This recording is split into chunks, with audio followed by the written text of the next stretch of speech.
Река Ламедин протяженностью в 78 километров обеспечивает водой жителей близлежащих сел.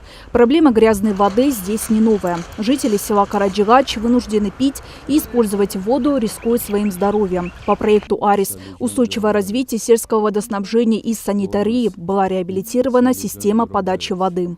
Распредсет делится на две зоны. Зона первая зона, вторая зона. Вот на каждую зону по отдельности, значит, здесь у нас имеется бактериальная установка, который будет подаваться со скважин. А, кстати, скважина у нас здесь 3 скважины в данный момент работает. Это значит, мы реабилитировали, согласно проекту, реабилитировали 2 скважины реабилитировали, а 1 скважину новую построили глубиной 260 метров. И в данный момент вот это все население обеспечивается из 3 скважин. Это значит 2 скважины на 2 зоны, а 3 это резервная скважина. На сегодня реабилитационные работы завершены на 97%. Были установлены 2 водонапорные башни, пробурена скважина и проложены внутриплощадочные сети водопровода. Водопроводная сеть протяженностью 18 531 метров. И дополнительно еще было построено еще 3511 метров. Всего у нас получился, грубо говоря, 22 километра водопроводной сеть построена. В данный момент все воду мы дали. Население водой уже питается. На это все ушло, согласно нашей сметной документации, 60 миллионов 354 тысячи сомов. На сегодняшний день на более 1000 домохозяйств были установлены водомерные счетчики. Субсидии на эти работы жители получили от «Арис». Это 70% выделенных средств и остальные 30% от «Айлык-Мүтү». Весь перечень документов были собраны вовремя администрацией «Айлык-Мүтү». Программа замечательная, потому что она касается жизнедеятельности граждан нашего села. Моей семьей мы сделали все нормативные те параметры, глубину, ширину, которая обеспечивается указано аристом. В итоге проект был сделан добросовестно, а «Айлык-Мүтү» нам вызвалось помогать повсеместно.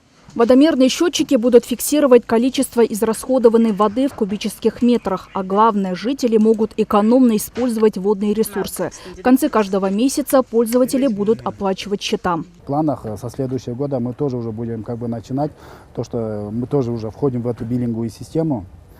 За каждый месяц, то есть получается, абонент пользуется водой, там стоит счетчик, водомерный счетчик, и каждый абонент, кто сколько употребил, так это входит сразу в компьютер, в эту биллинговую систему, и оттуда же выходит счета. Проект «Арис» «Устойчивое развитие сельского водоснабжения и санитарии» реализовывается в 95 селах Чуйской, Иссыкульской и Ошской областей, охватив 99 социальных учреждений страны. Мероприятие включает в себя строительство новых систем водоснабжения и модернизируются санитарные узлы. Проект именно по Тазасу программасы у нас началось в 2021 году. Именно по туалетам проект начался в 2022 году в конце августа. Проект на данное время уже реализован. У нас в село идет каптажная вода, то есть с реки Ламедин вода нечистая, всем нормам и стандартам не соответствует. 28 числа мы уже всю полностью коммуникацию закончили. Подключение к населению уже почти около 70%. Санитарные узлы были установлены в средней школе имени Каратала Табалдинова во всех 3 этажах объекта. В них установлены отдельные кабинки. Имеется индивидуальная комната для гигиены девочек. Для детей с инвалидностью имеется отдельный санузел с предусмотренным удобством. Во всех пилотных школах, где мы проводим реабилитационные работы по внутренним санитарным узлам, мы предоставляем возможность ученикам к мытью рук. Это обязательно устанавливаем рукомойники. Рукомойники, они подведены к горячей воде. Водонагреватели устанавливаются. Также все кабины, они изолированы. Данную кабину, это называется кабина гигиены девочек.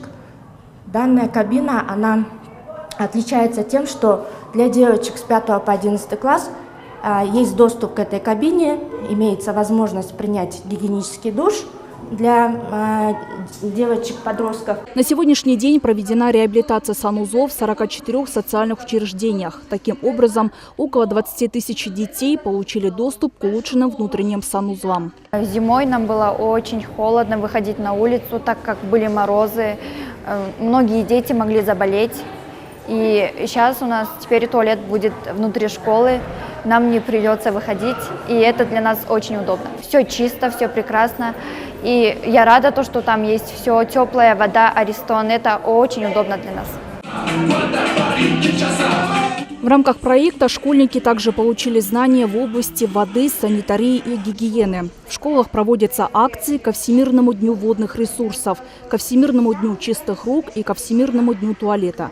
Так дети стали лучше понимать тему гигиены и здоровья и теперь знают, что от проблемы санитарии могут развиваться заболевания кишечной инфекции.